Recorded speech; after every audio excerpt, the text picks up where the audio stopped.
Hola, ¿cómo están? Les damos la bienvenida a Hablemos de Salud. En esta emisión vamos a revivir la jornada de arte para chicos Vení a pintar con Felipe Jiménez, organizada por el Instituto Radiológico. El doctor Oscar Gadea nos va a hablar sobre el reflujo gastroesofágico. Estuvimos en Balcarce en la presentación del libro A Tiempo del ex piloto José Bocha Ciantini. Y la doctora Gregorina Báscolo Viviani visitó nuestro estudio, donde conversamos con ella sobre terapia intensiva.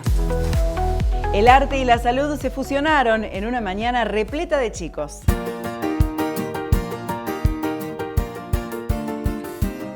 Novena edición de Vení a pintar con Felipe Jiménez, este evento que organiza cada año el Instituto Radiológico de Mar del Plata para conmemorar el Día Mundial de la Salud. Está repleto de niños aquí en el Sheraton Mar del Plata Hotel para hacer eso, para pintar, para dejar un poco de lado los dispositivos y acercarse al arte. La verdad que muy contentos acá el sábado festejando y disfrutando de este día y celebrando el Día Mundial de la Salud.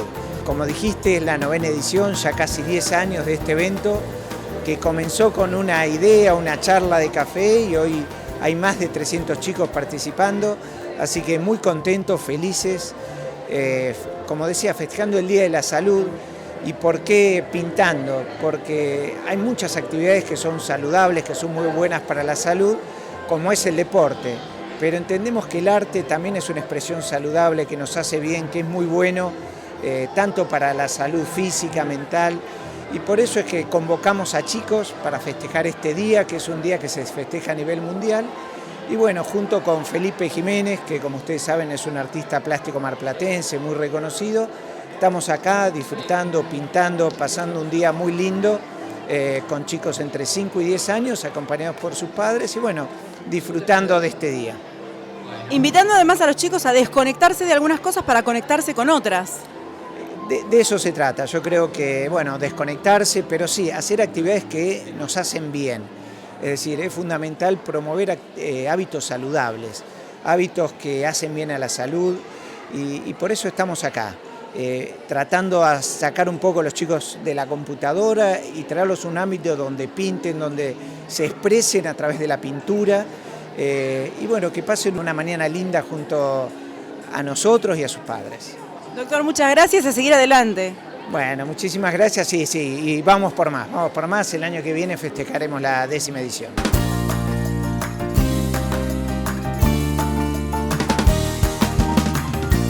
Felipe, qué placer inmenso estar caminando acá entre tantos artistas. Increíble, sí, te sentís como pez en tu agua. Es una iniciativa que ya cumple 9 años, es fascinante. 9 años y como uno no lo hicimos hace 10 años lo estamos haciendo, así que sí, y que siga vivo nos conmociona. ¿Qué tiene de particular la pintura, el pincel, las manos de los chicos trabajando sobre el lienzo? Y es recuperar la naturalidad, que nos están sacando tantos dispositivos y tanto progreso, entre comillas, que nos hace involucionar. Esto es volver a las fuentes. La pintura es una acción natural y esto es una prueba. 300 chicos pintando y prácticamente sin tener que dar consignas, ¿no? Porque ellos internamente saben lo que es la pintura.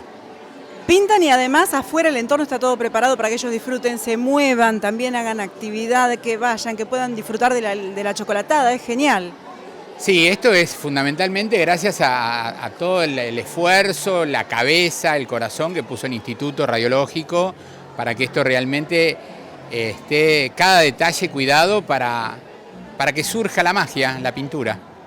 Mensaje para las familias que todavía dicen, ay, no sé si darle pintura en casa al nene, ¿qué tiene que hacer?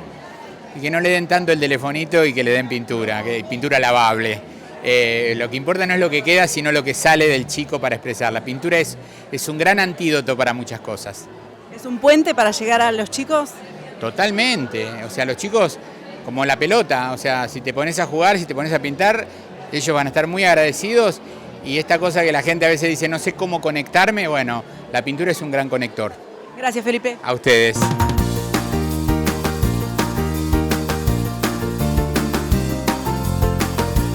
La verdad que estamos muy contentos porque la concurrencia ha sido el 100%, la disposición de todos los chicos para hacer sus trabajos, sus tareas, expresar su arte, la verdad que me pone muy contento.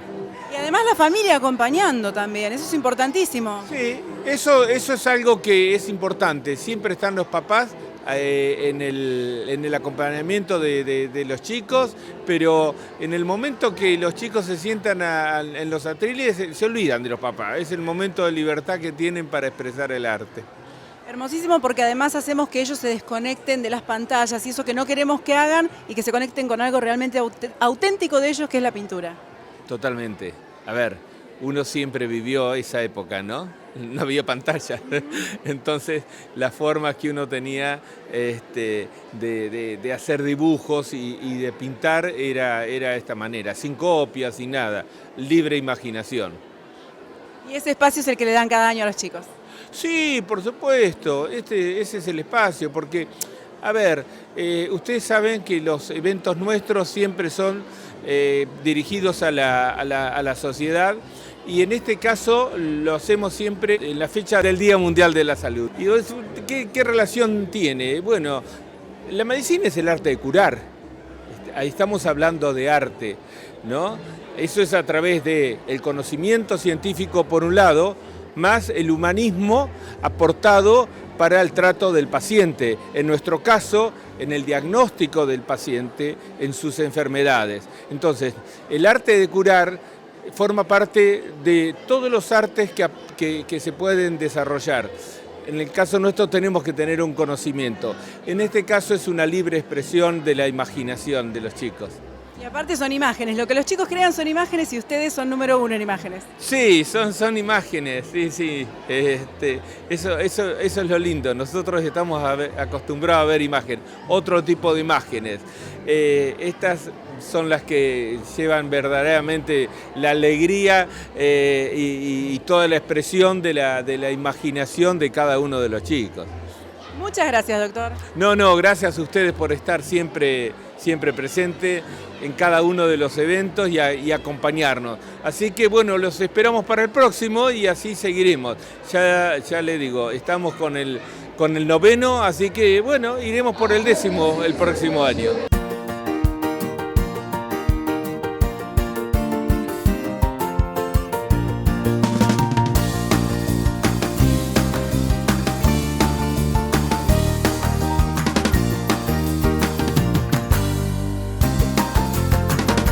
Hemos vivido una hermosa mañana junto a todos estos chicos que se juntaron una vez más para conmemorar de la mano del Instituto Radiológico el Día Mundial de la Salud. A prepararse porque ya se viene el año próximo la 10ª edición y aprovecho la oportunidad para agradecer a toda la familia del Instituto Radiológico por permitirme aportar en este encuentro mi granito de arena.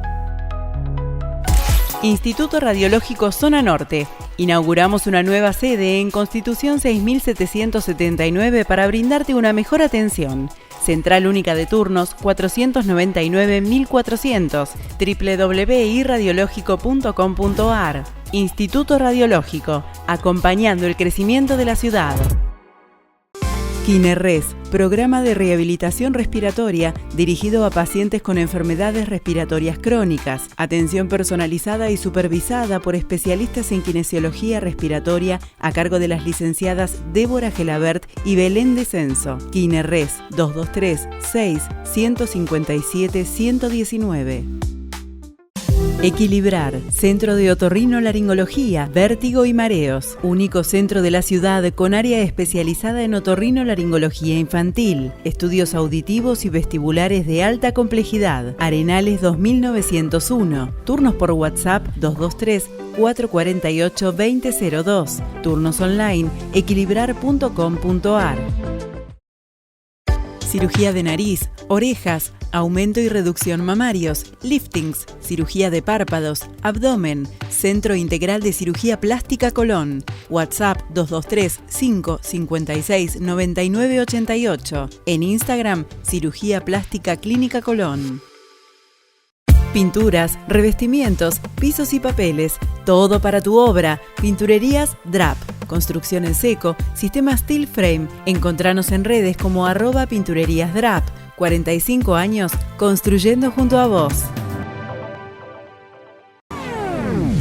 Colección otoño-invierno en cuenco de agua, talles del S al XXL y en jeans del 24 al 56. Cuenco de agua, Constitución 7314. Seguinos en redes. Fuimos a CRENED, donde nos recibió el doctor Oscar Gadea, neurogastroenterólogo, con quien hablamos acerca de una problemática muy frecuente, el reflujo gastroesofágico.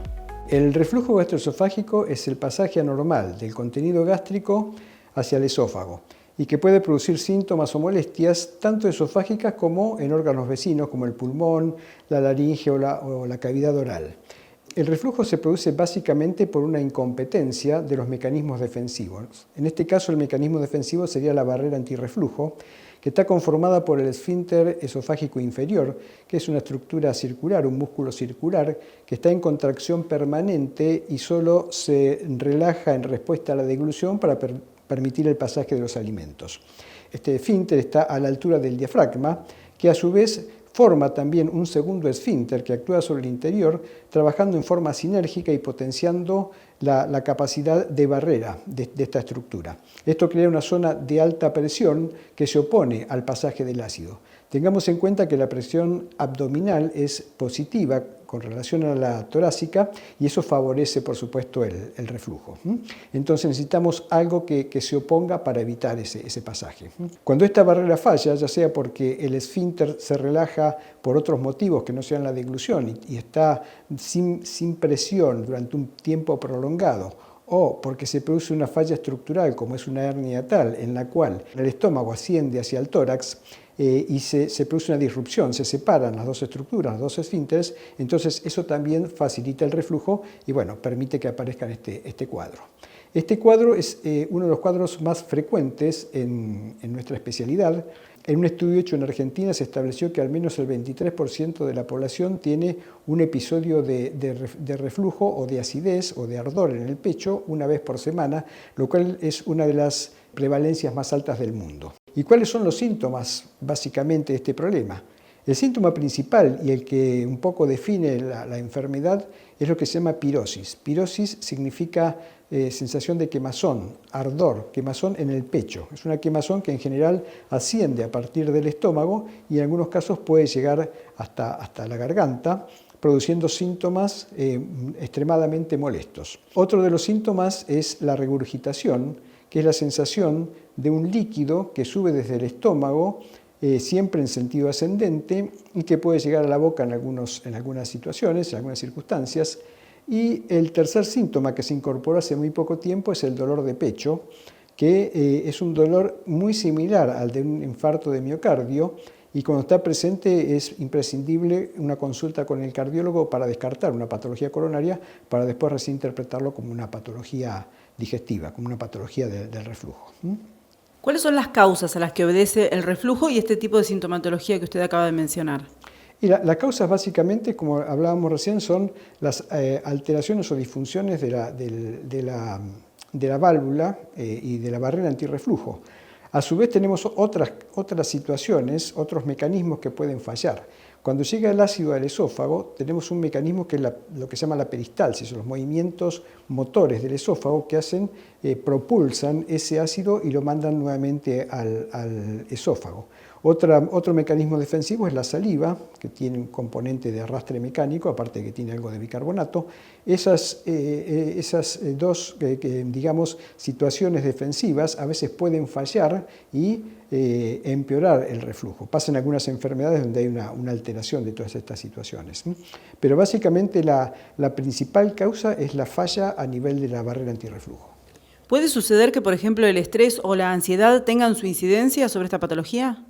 Sí, en general un paciente, la pregunta es muy interesante, porque puede que haya reflujo más estrés, puede que haya estrés con un poco de reflujo o puede que haya solamente estrés, como lo vamos a mencionar más adelante.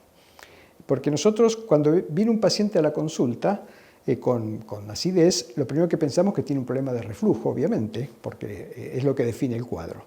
Entonces, lo que hacemos inicialmente es dar un tratamiento con omeprazol y evaluarlo al mes. Si los síntomas persisten o si los síntomas recrudecen cuando el paciente deja la medicación. La siguiente conducta es pedir una endoscopía digestiva alta, que quiero aclarar que la endoscopía digestiva alta no hace diagnóstico de reflujo. La endoscopía digestiva alta sirve para evaluar lesiones producidas por reflujo. Esas lesiones producidas por reflujo son pequeñas llaguitas o pequeñas erosiones que ocurren en el tercio inferior del esófago, en la unión prácticamente con el estómago, y son propias del reflujo. No hay otra patología que las provoque. Por lo tanto, si nosotros hacemos una endoscopía y encontramos estas lesiones que se llaman esofagitis, habrán escuchado hablar de esofagitis por reflujo, claramente estamos en presencia de un paciente que tiene reflujo y no hace falta hacer ningún estudio adicional para estudiar este tema.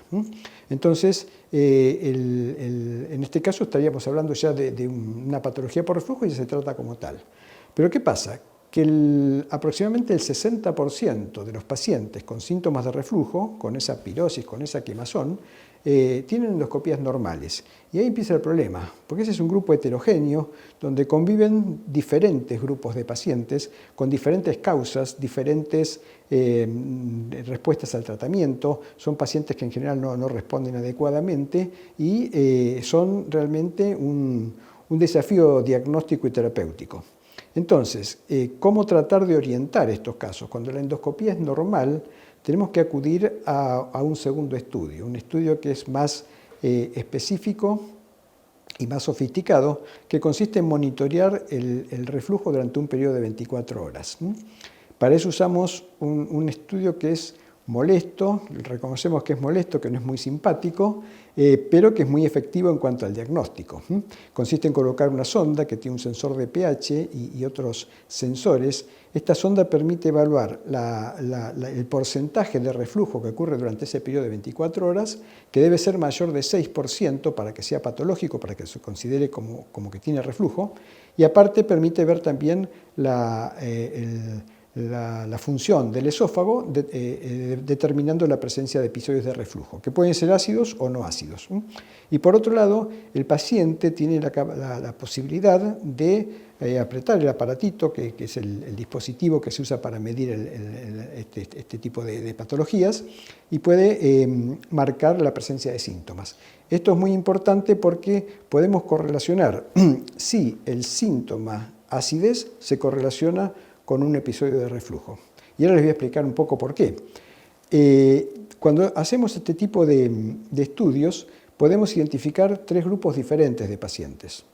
Un grupo de pacientes en el cual el porcentaje de pH por debajo de 4, que es lo que nosotros consideramos como reflujo, está dentro de valores totalmente patológicos. O sea, son pacientes que tienen un exceso de ácido en el esófago cuando uno hace un estudio de 24 horas. Estos pacientes tienen enfermedad por reflujo, y en este caso se llama enfermedad por reflujo no erosiva, para diferenciarlos de los otros que tenían erosiones.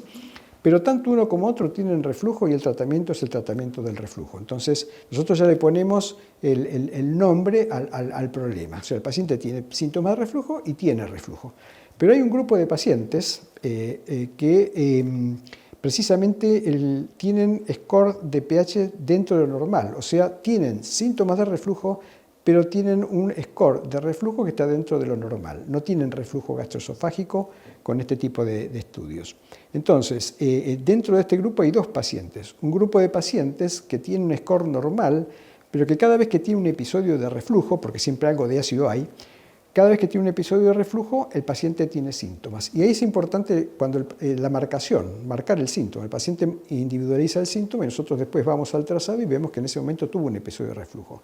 Eso se llama hipersensibilidad al ácido. Es como que el esófago es hipersensible y siente el ácido de una forma amplificada, de una forma exagerada.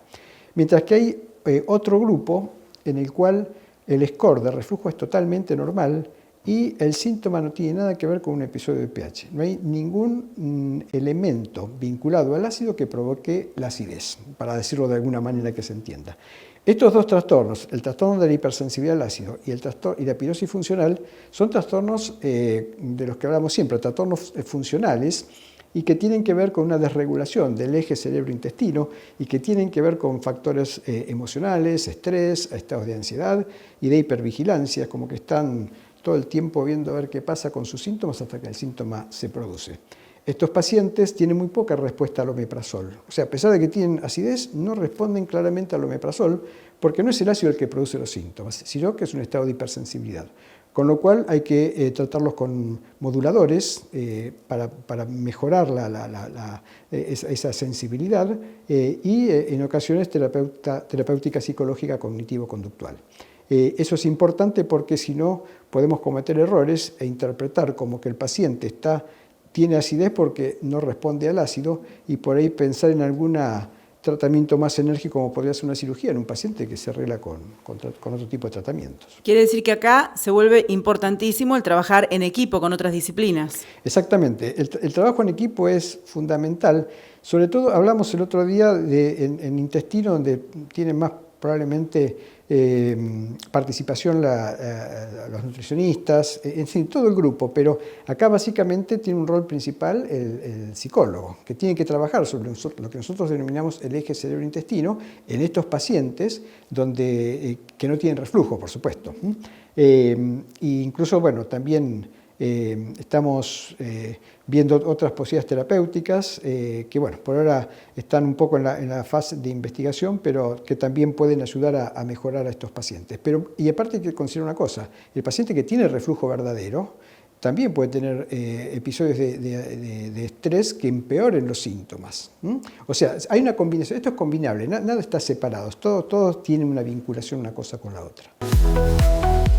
Todo este contenido y mucho más lo podés volver a ver en nuestro Instagram, hablemosdesalud.tv. Ingresá, empezá a seguirnos y vas a poder ver notas, entrevistas y seguramente mucha información que te va a interesar. CRENED, Centro de Rehabilitación Neurodigestiva del Dr. Oscar Gadea, Neurogastroenterología, Diagnóstico y Tratamiento Interdisciplinario de los Trastornos Funcionales Digestivos. La Rioja 2384, segundo A, 223-601-9442. ¿Necesitas atención médica ágil, sin turno y cerca tuyo? Clínica 25 de Mayo cuenta con un nuevo servicio de demanda espontánea en zona sur. Consultas médicas, enfermería, recetas y diagnóstico por imágenes, todo sin turno previo. Te esperamos en Avenida Mario Bravo y Jorge Newbery de lunes a viernes de 8 a 20 horas. Clínica 25 de Mayo, una clínica cerca, es una clínica con valores. Unidad de Cardiología Clínica, Doppler Color, Ecoestrés, Holter, Rehabilitación del Cardiópata, Ergometría Digital, TIL Test, Mapa, Prequirúrgicos a demanda, turnos por WhatsApp al 2235624416 y online en uccmardelplata.com. Licenciado en Psicología Leonardo Pontoriero. Trastornos de la personalidad, problemáticas de pareja. Para consultas y turnos, comunícate al WhatsApp 223-536-7243. Licenciado Leonardo Pontoriero.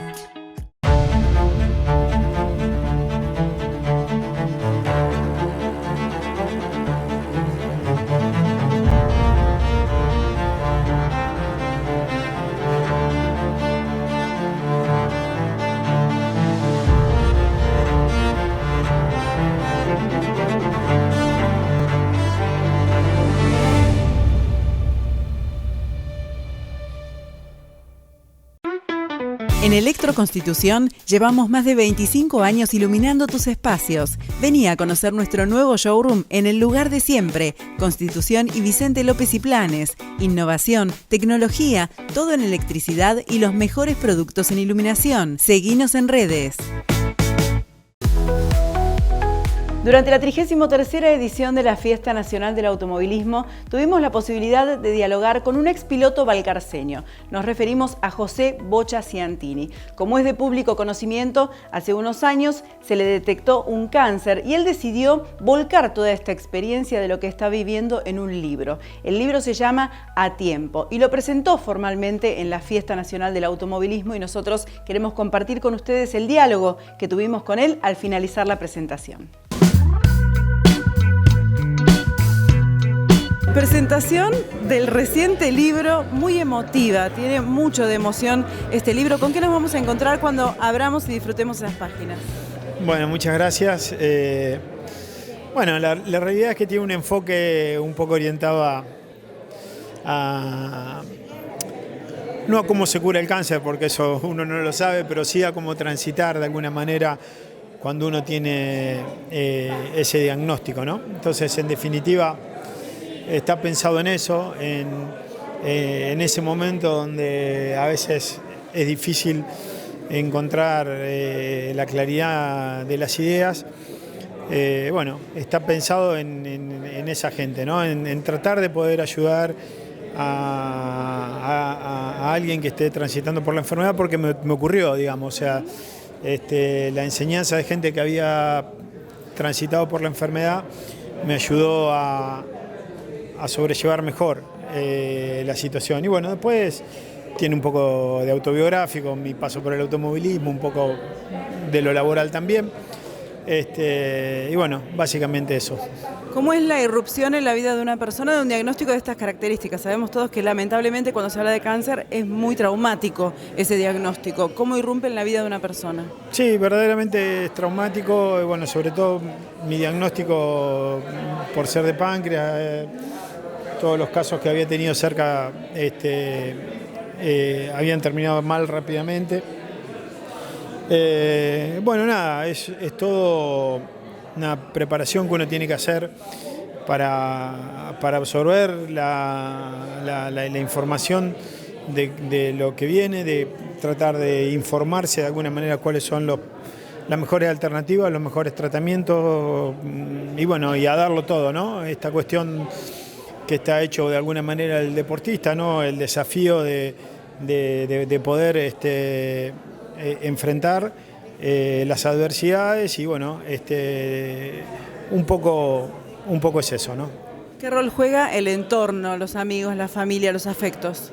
Bueno, es fundamental estar bien rodeado por gente optimista, pero también es importante lo que uno hace con eso, ¿no? Esta cuestión de no victimizarse, de tratar de hacer mejores los días para uno y para los que están con uno, ¿no? Creo que eso también es fundamental. Y bueno, es un poco de las cosas de las que trato de hablar, ¿no? De no victimizarse, de tratar de seguir con el día a día y bueno, está planteado obviamente no desde ninguna omnipotencia, sino desde la mayor humildad y de la mayor vulnerabilidad, donde uno a veces se siente débil y bueno, y piensa en los desenlaces de las cosas, pero bueno, también en dejarlo todo, en esforzarse, en tratar de concentrarse en, como yo digo, en vivir, no en sobrevivir, y bueno, y seguir con el día a día disfrutando todo lo que se puede. En su caso, ¿fue un poco trasladar esa mentalidad deportiva a la mentalidad para enfrentar esta situación? Claro, de alguna manera, digamos, mi aprendizaje en el deporte, que el deportista vive esto del desafío, bueno, nada, claramente lo pensé de la misma manera y bueno, estamos todos los días pensando en eso. Esta es una cuestión que hay que trabajarla todo el tiempo. Dos de sus médicos estuvieron presentes en este evento y nosotros tuvimos la oportunidad de charlar con ellos. Queremos compartir con ustedes lo que nos dijeron. ¿El mensaje después de esta presentación podría ser que se puede, que contra el cáncer se puede?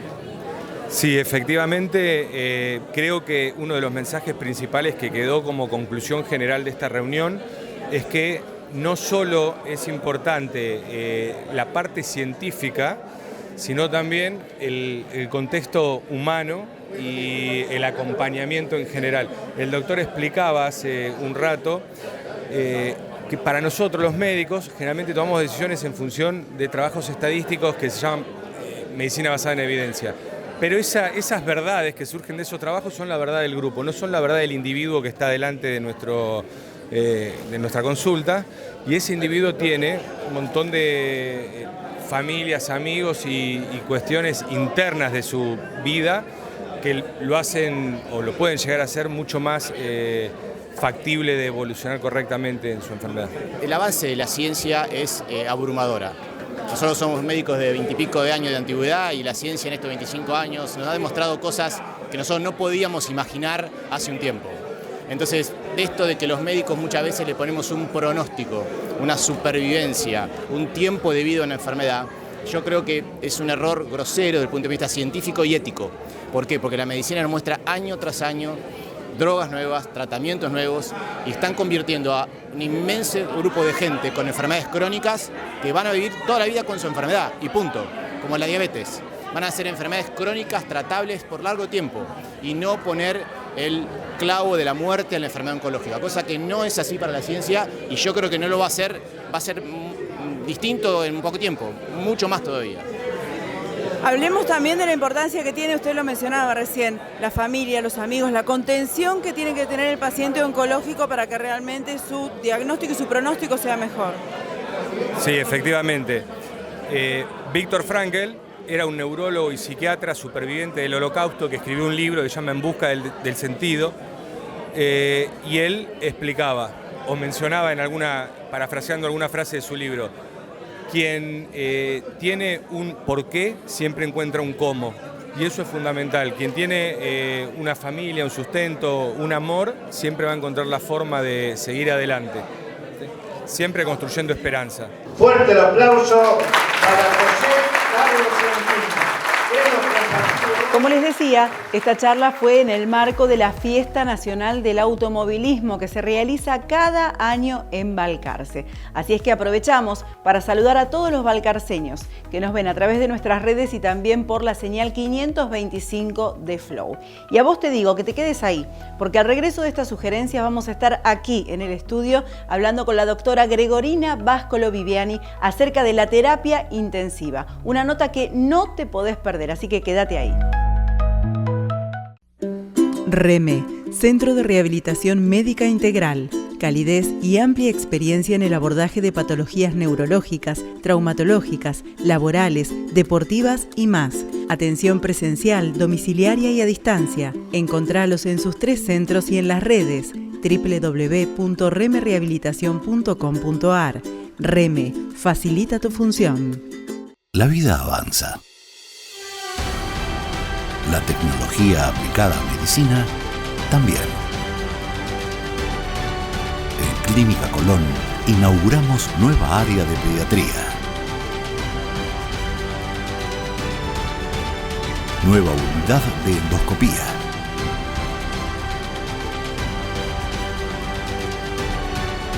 Cirugía robótica. Clínica Colón. 75 años de vida. Centro de Día Plaza Mitre. Más de 12 años de experiencia avalan nuestro compromiso con los adultos mayores y sus familias, con actividades permanentes para fortalecer la autonomía y socialización. Atendemos PAMI y particulares. Córdoba 2752. Teléfono 223-628-4733. En Tandil, Hotel Francia, testigo de 100 años de historia de una ciudad increíble. Avenida Colón 1580, 0249-442-3240, elhotelfrancia.com.ar. Genoso. En 12 de octubre y Sabio, Genoso Sanitarios tiene todo en gas y ferretería con el asesoramiento adecuado. Genoso Sanitarios, 12 de octubre 5602. Vamos a hablar a continuación de un área de las instituciones médicas que generalmente nos da miedo, ya sea porque vayamos nosotros o porque tenga que ir algún familiar. Nos referimos a la terapia intensiva. Por eso estamos con la doctora Gregorina Báscolo Viviani, que es médica especialista en terapia intensiva, para hablar un poco acerca de este tema que tanto prejuicio nos genera o que tanto miedo nos genera. Doctora, ¿cómo podríamos definir a este área, a la terapia intensiva? Bueno, generalmente el servicio de terapia intensiva son servicios que están dentro de las instituciones de internación, ya sea clínicas, sanatorios, hospitales. Son áreas donde ahí el control, monitoreo y la atención de los pacientes es mucho más intensiva, ¿no es cierto? Muy bien la palabra lo define, es terapia intensiva, el tratamiento y el monitoreo es en forma más intensa. Y eso generalmente es un área donde y debería y tiene que haber las 24 horas un personal especializado para poder lograr esto, que es el control y monitoreo intenso de las pacientes. El equipo que integra la terapia intensiva es un equipo multidisciplinario, ¿no? Eso generalmente, obviamente, siempre tiene que haber un médico en el cual ese médico tiene que ser especialista en terapia intensiva, porque la especialidad lo amerita, el área lo amerita por el tratamiento que tienen que recibir los pacientes en este sector. Y además también tiene que está formado por enfermería, un sistema de enfermería donde la enfermera también tiene que estar capacitada en terapia intensiva. De hecho, hasta hay especialidades, licenciaturas y especialidades en terapia intensiva, en formación de cuidados críticos, que también es conocido como cuidados críticos, pues un área crítica. Además, está también formado por kinesiólogos, fisioterapeutas, fonoaudiólogos. Todo el personal que integra la terapia intensiva tiene que estar capacitado y tener conocimiento de lo que es un área de terapia intensiva. Hasta el personal de maestranza, las mucamas, los técnicos que acceden a la terapia intensiva. ¿No? Uno no tiene técnico de radiólogo de terapia intensiva, pero cuando el técnico entra a la terapia intensiva a realizar una práctica, tiene que saber qué es terapia intensiva, porque ahí el paciente está monitoreado, está en una condición en la cual es crítico y tiene que saber el manejo del paciente para no cometer ningún error o para poder trabajar en conjunto con los enfermeros. Para evitar riesgos, en definitiva. Evitar riesgos, exacto. ¿Cómo surge la terapia intensiva? Porque uno dice, hoy por hoy está totalmente naturalizado. Uno va a una clínica, a un sanatorio, a un hospital y sabe que hay un área de terapia intensiva, pero tiene que haber habido algún momento en el cual se detectó que se necesitaba. ¿Cuándo fue? Sí, bueno, generalmente se hablan de 3 hitos, ¿no es cierto?, en la historia. Uno, al principio era en la guerra, donde hay una enfermera que tuvo la necesidad de clasificar la atención de los pacientes y había soldados que estaban muy dañados o muy lesionados, donde necesitaban una atención más exhaustiva, que la necesidad lo ameritaba, ¿no es cierto? Entonces ahí empezaron a separar a los soldados en áreas donde mayor atención y menor atención. Y los que tenían mayor atención eran los que estaban cerca de los puntos de atención, de enfermería, para el monitoreo. Ahí ya se sentaron las primeras bases de que ya el paciente, en general, por la enfermedad, necesitaba atención más exhaustiva y menos atención. Yo siempre les comento a todos, ¿no es cierto?, o a la mayoría de los familiares, es que todas las enfermedades, nosotros cuando nos enfermamos, el transcurso de la enfermedad transcurre en diferentes lugares. Hay veces que uno transcurre una enfermedad en su domicilio, con un tratamiento antibiótico, analgésico, pasa y hace el control necesario en forma ambulatoria. A veces que la misma enfermedad amerita una internación, y dentro de la internación en una institución hay diferentes áreas donde puede estar internados. Puede haber una internación ambulatoria, que es pasajera del día. Puede haber una internación en lo que nosotros le llamamos sala general o en el área de clínica médica, donde ahí están en las habitaciones, pero la atención y la necesidad de monitoreo es mínima de ese paciente. Por ahí generalmente toman los signos vitales o los controles una vez cada 8 horas por turnos de enfermería o 2, como si lo amerita el paciente. Pero después ahí la misma enfermedad también puede necesitar mayor control y monitoreo. Y ahí es cuando tienen que ir estas áreas que son áreas críticas, áreas cerradas o áreas de terapia intensiva, donde ahí el monitoreo es casi continuo, donde hay un equipamiento diferente que hace que uno le pueda controlar a los pacientes la presión arterial en forma continua, le pueda controlar el ritmo cardíaco, la saturación de oxígeno, la presión, cuánto orina el paciente en forma horaria, si tiene temperatura, fiebre o no. Bueno, todo eso hace que necesite el área de terapia intensiva. Y hablando un poquito con respecto de cómo surge la terapia intensiva, el momento de la polio, ahí es cuando el paciente, la misma enfermedad hacía que los pacientes necesitaran de un soporte de oxígeno, donde ahí fue un evento, un momento histórico donde surgieron muchos avances en medicina. Siempre se utilizan generalmente de las pandemias y de las epidemias ahí donde afloran todos los avances. Y ahí se vio que ahí realmente se empezaron a separar los pacientes que necesitaban de asistencia mecánica o de soporte de oxígeno o para ayudarlos a respirar, de los que no por la enfermedad. Y ahí es como empezaron a separarse el área de terapia intensiva. Después, en el transcurso de la historia, por ahí no había médicos que eran especialistas en terapia intensiva, y por ahí el cirujano o el clínico se quedaba en esa área a atender o a controlar al paciente, por si en un postoperatorio había una hemorragia, ellos se quedaban a como hacer esa guardia en el postoperatorio. Hasta que después se vio la necesidad, y como todo fue avanzando, hasta legislativamente, hasta de la parte, ¿no es cierto?, jurídica, ¿no?, legal, sí. Se fue viendo la necesidad de que el médico que atendía este tipo de pacientes debería ser especializado, debería tener, ¿no es cierto?, una permanencia de las 24 horas, debería conocer el paciente, porque eso hace el beneficio del mismo paciente, ¿no?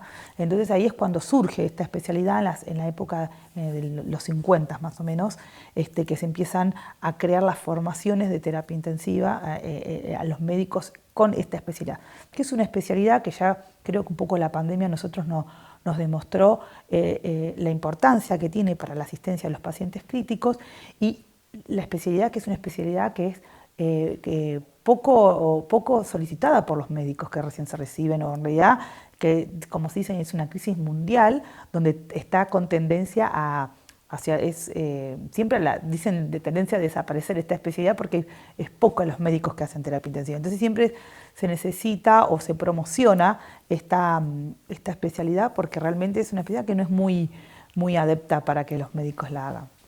Una especialidad que ¿cuántos años le lleva, por ejemplo, al médico, en el caso del médico? Un médico, para ser especialista en terapia intensiva, primero tiene que tener el título de grado, ¿no? Tener que ser médico. Y después se tiene que hacer la residencia, ¿no es cierto?, la formación de terapia intensiva.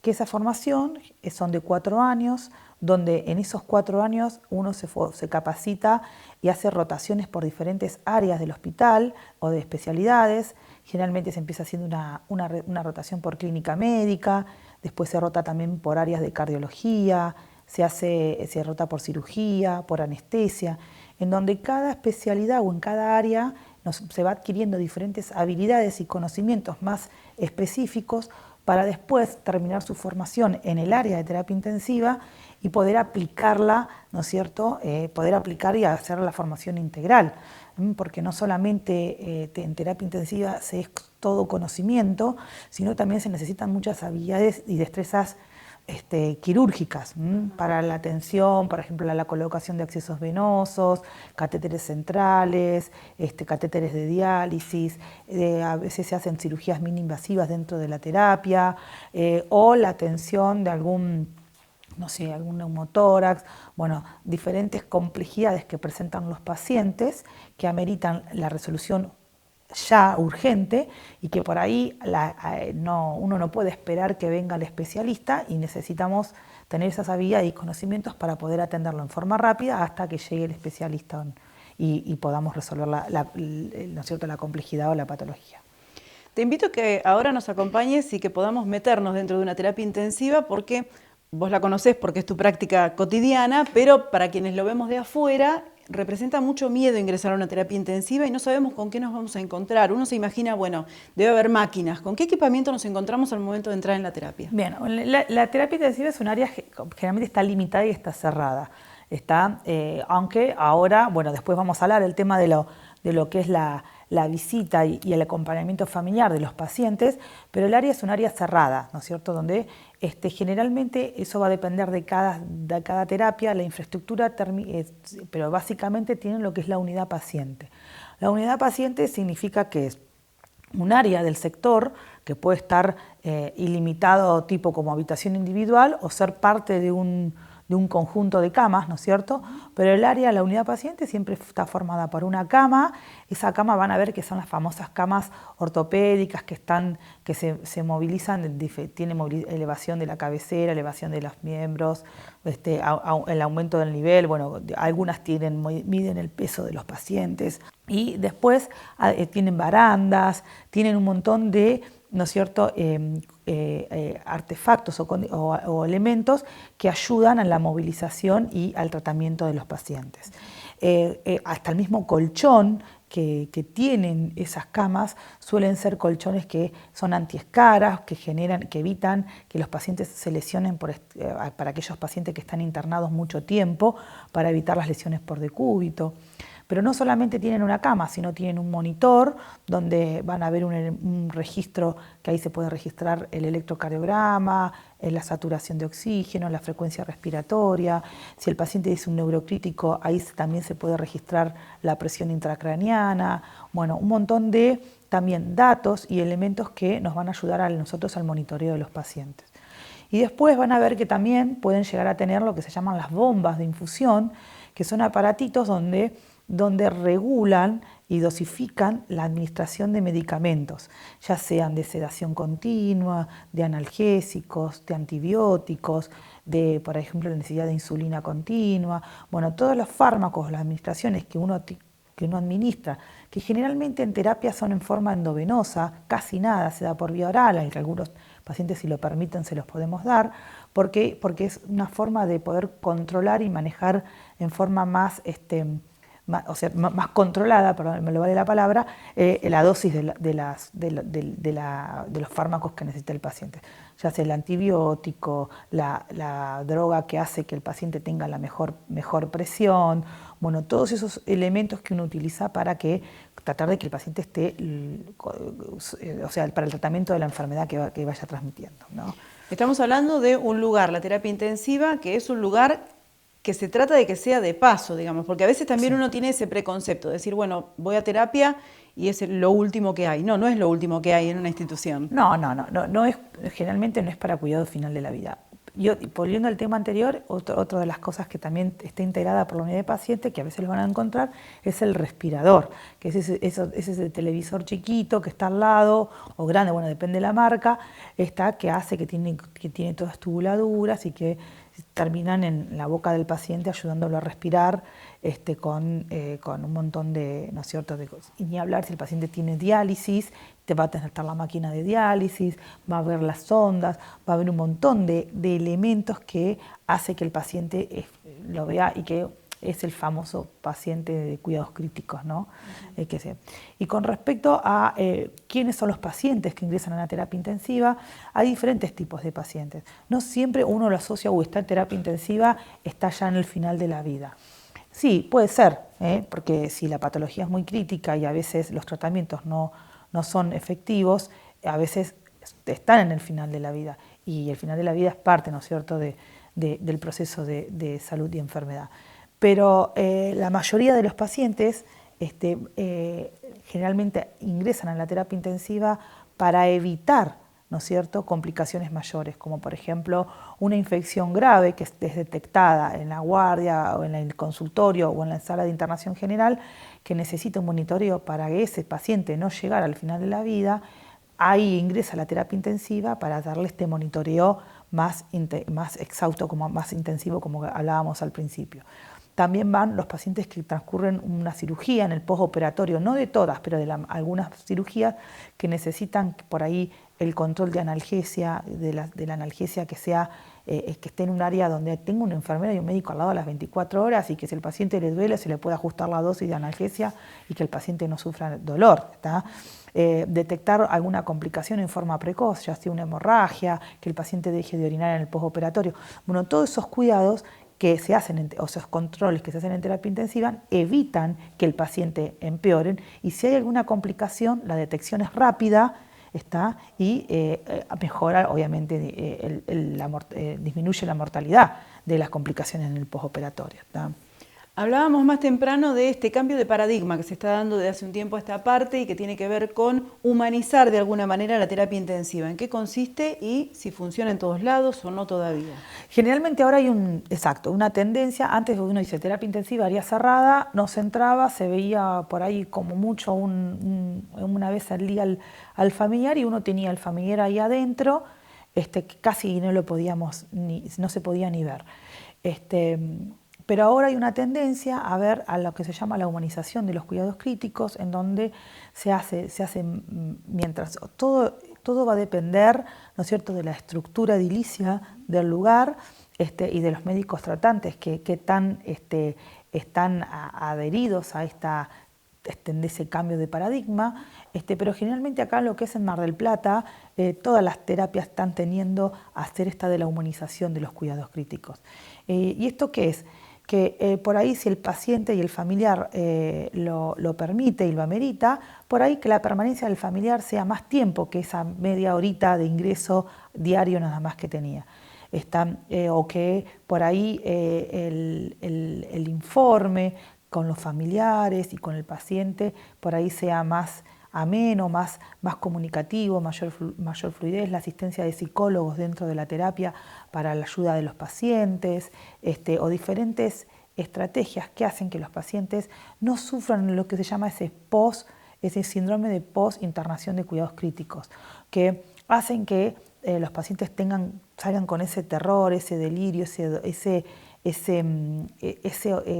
sensación de que pasaron un mal momento dentro de la terapia. Entonces, si uno tiene el familiar que está al lado acompañándolo, le da de comer, ayuda, colabora con la higiene de los pacientes, eso hace, ¿no es cierto?, es la humanización en sí de los pacientes y permite también ayuda al equipo de salud, ¿no es cierto? Todo eso igual no es general, sino siempre es adaptado a cada paciente, a cada institución, a cada área y a cada momento. Si el paciente también que esté aislado en el ambiente de contacto respiratorio, uno no lo tiene que evitar al familiar entrar, pero sí siempre respetando y cuidando todas las medidas de bioseguridad.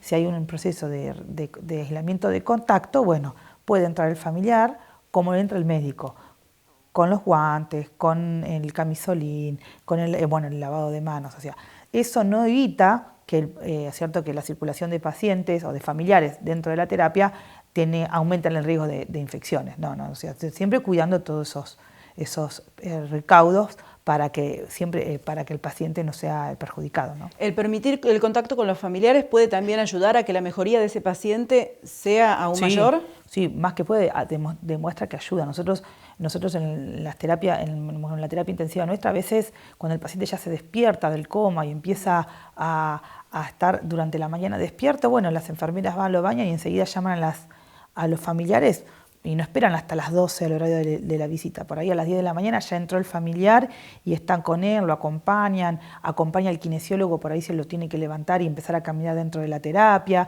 y que el familiar participe también, porque también es importante que el familiar aprenda, porque cuando el paciente salga de la terapia intensiva, ya sea a su domicilio o en la sala general, todo cómo rotarlo, cómo girarlo, cómo ayudarlo a levantar, es necesario que el familiar también aprenda para que pueda colaborar con la recuperación del paciente. Se convierte en un agente de salud más, digamos. Sí, lo podemos tomar de esa forma. Doctora, muchísimas gracias por venir, gracias por orientarnos y acercarnos a estos conocimientos que me parece que a todos nos van a ayudar un poco. Bueno, muchas gracias por la invitación. Míranos también en YouTube. Encontranos como Hablemos de Salud y suscríbete.